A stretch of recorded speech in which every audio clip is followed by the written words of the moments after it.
What if luck was a measurable, tangible resource and you could use it to bend reality in your favor? That's the premise behind The Strongest Gene, where the protagonist Chen Feng can manipulate luck to overcome any obstacle. But is this unique power a fresh concept, or just an excuse for overpowered plot armor? Let's dissect this one. Chen Feng is a perpetually unlucky guy who stumbles upon a lucky artifact, only to die in a freak earthquake. He's then transmigrated into a world where genes dictate power and abilities, and humans can fuse with specific genes to gain supernatural powers.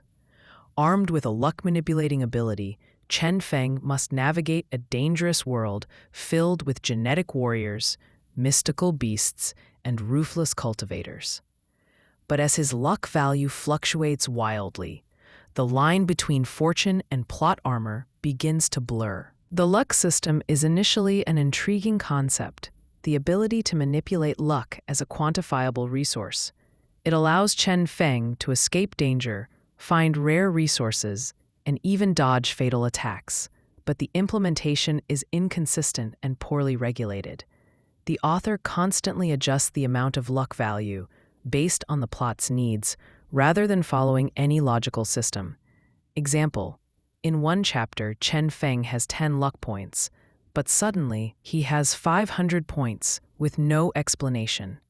The supposed rule that 1 point regenerates every hour is blatantly ignored. This inconsistency turns what could have been a fascinating power into a deus ex machina device, undermining tension and stakes. Chen Feng's plot armor is nearly impenetrable, making it difficult to feel any genuine tension.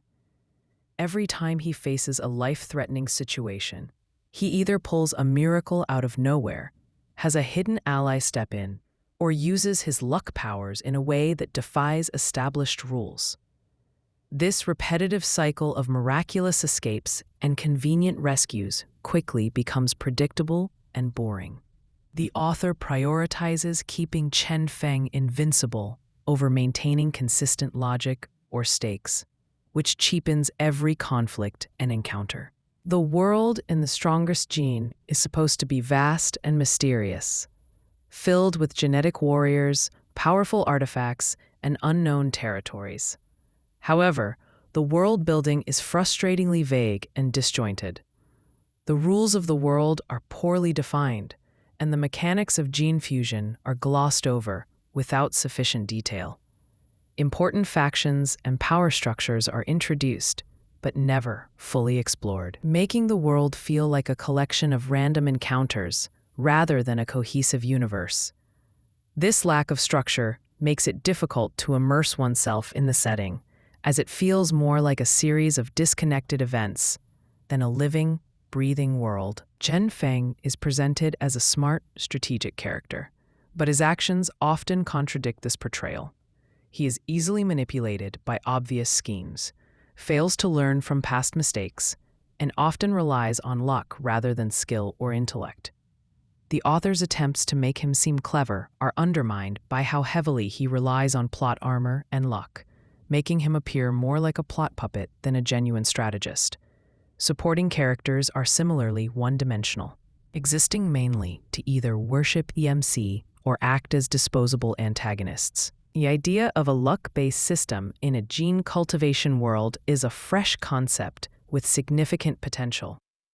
Unfortunately, the author squanders this potential by focusing on mindless power-ups and repetitive encounters, rather than exploring the implications of manipulating luck in a world governed by genetic power.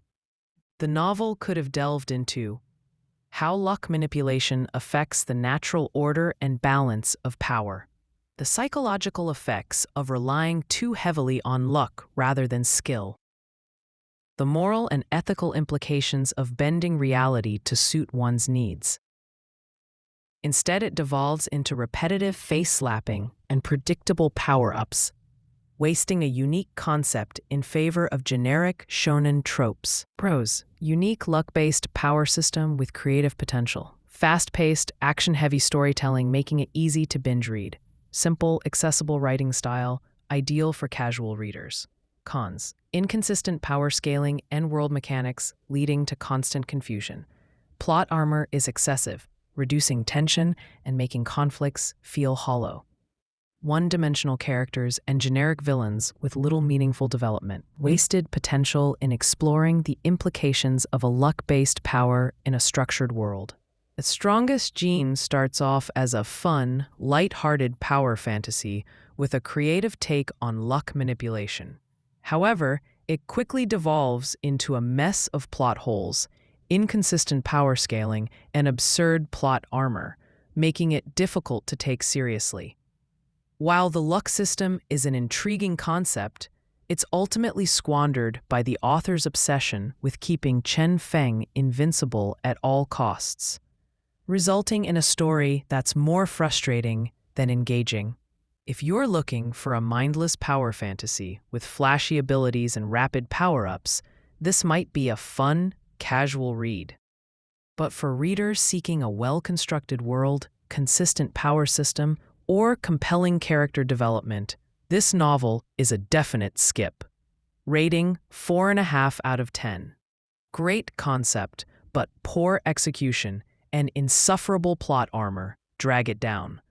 Would you consider giving it a chance, or do you prefer more structured and consistent power systems in your fantasy reads?